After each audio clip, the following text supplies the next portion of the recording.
About time for an update video. As you can see, that thing's on an engine stand.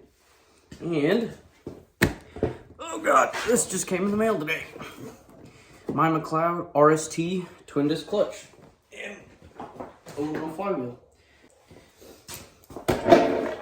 So, oh. Nice. So, a little update video. How the engine swap is going. We made pretty good progress.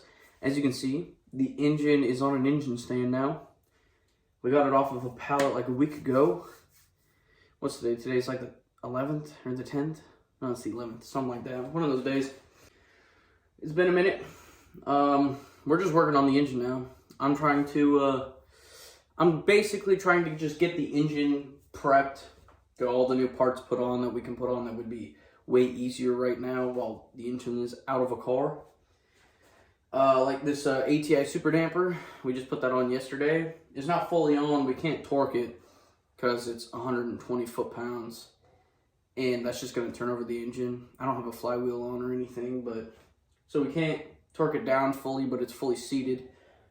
I think we'll do that when we get everything in the car. I also put a new water pump on. And then I've taken all the pulleys off, as you can see, and they're sitting behind my phone. And I've kind of cleaned them up, and I'm replacing what needs to be replaced and reusing what I can, but then cleaning it up. Also, having a cool, big engine GT500 shit, fucking cool.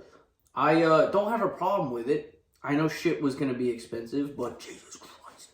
You see, I put a new water pump on it. Because here's the old crusty one. It was really crusty. Even though this thing only has 40,000 miles. Yeah, that bitch is disgusting. $300. $300 fucking dollars for this. Oh shit. Oh god.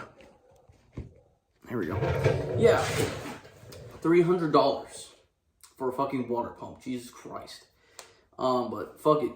Like I said, I knew shit was gonna be expensive. You gotta pay to play. I get it. It's just going to take a little bit longer because I'm not exactly rich, so got to save up for parts.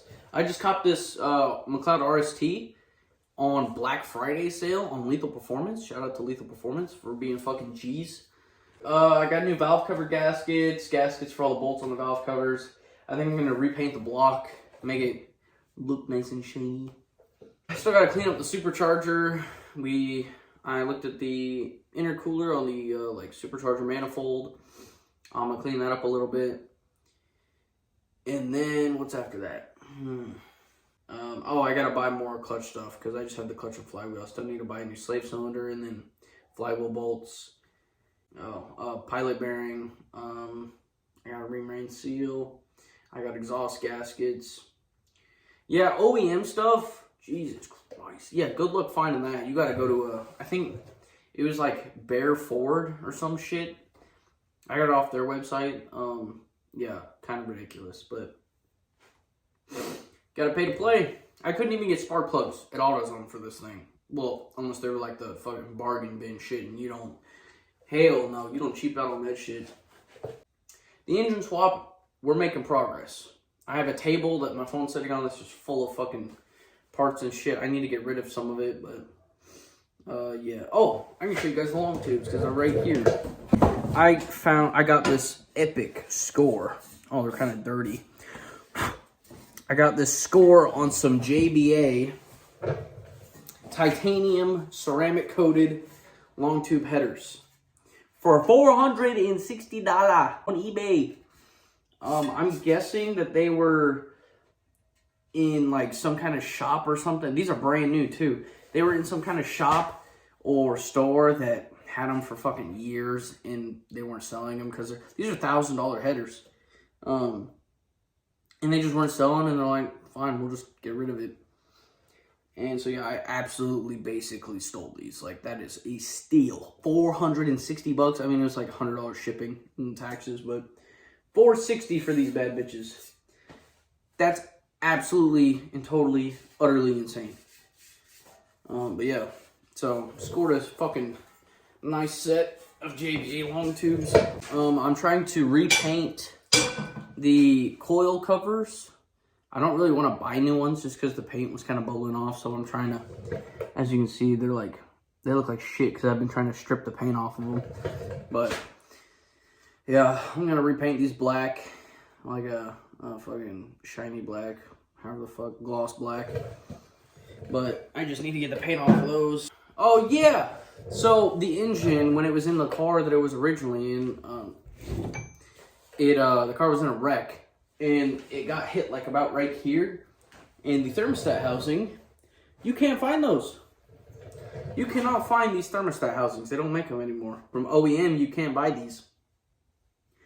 So yeah, they look fucking ridiculous. Like, Jesus Christ. This engine has so many hoses. It's ridiculous. But yeah, so this sits about like right here, and the car got hit, and it broke this part off.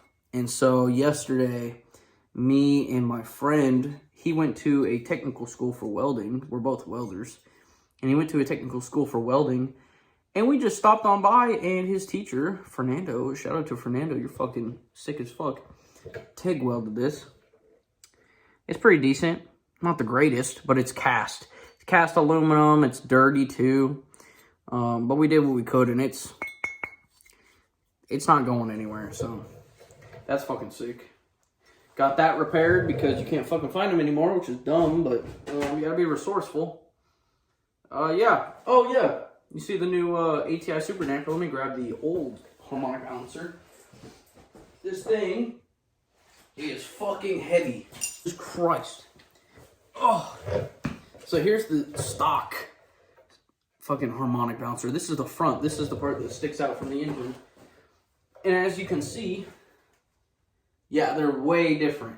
The ATI Super Damper weighs about 13.1 pounds, and the stock balancer weighs, no, it was like 21 pounds. 21 pounds versus 13. That's almost half the weight. And if you check, if you can see this, the actual dampening part, I don't really know how harmonic balancers work. The actual balancing part is inside the 10 rib, inside here, closest to the block, which is good because that puts it more towards where the crank sits on a main bearing. But on the stock one, they put the fucking weight all the way out. All the fucking way out here. Why, Ford? That's the weak point with the GT500s from 2007, 2008, and 2009. They fixed it. But in this year, they fucked up. And they have these big ass fucking honkers. And it fucking breaks your crank snout.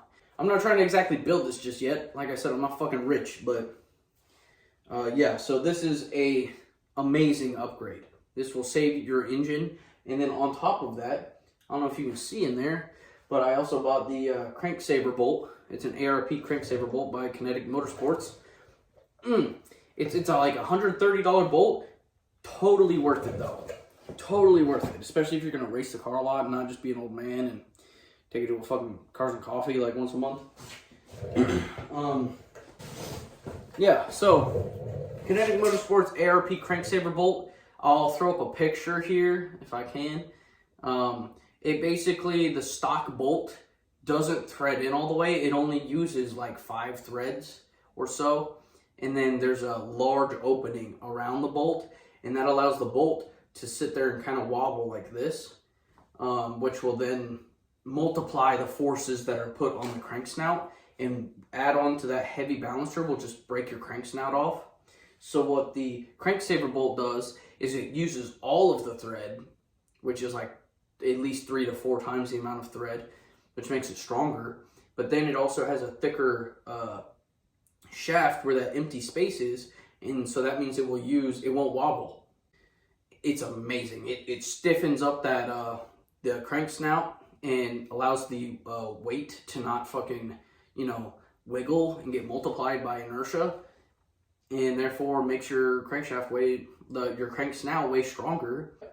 So adding a lighter weight harmonic balancer and the crank saver bolt basically makes it bulletproof. So she'll be ready to play. She'll be ready to fucking get out and get it. So yeah, that's just kind of the update video. I'm just saving money for parts, well, trying to.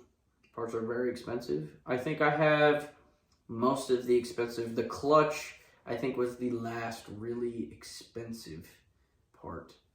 I know I still have to get a fuel system. I'm going to be going with a 4 fuel system. That's going to be like $2K by itself. Dual fuel pumps, in-tank setup, and then it's going to be return style. But yeah, so I can get that later when the engine is actually in the car and everything. Because like I said, right now, I'm trying to get parts for the engine to get it ready to go back in the car with the trans. So get the trans and the engine set up, slap her in, then we'll worry about wiring and all that fucking shit. Honestly, I'm kind of hyped for the wiring. There's a couple things that I really wanted to do. It's gonna be fun. So that's why I'm doing this. I enjoy like every aspect of it. I like working on the engine. I like doing interior stuff for the most part, kind of. But wiring, I enjoy. It's pretty satisfying to do good wiring. But yeah, like, comment, and subscribe, and I'll see you guys in the next video. Peace.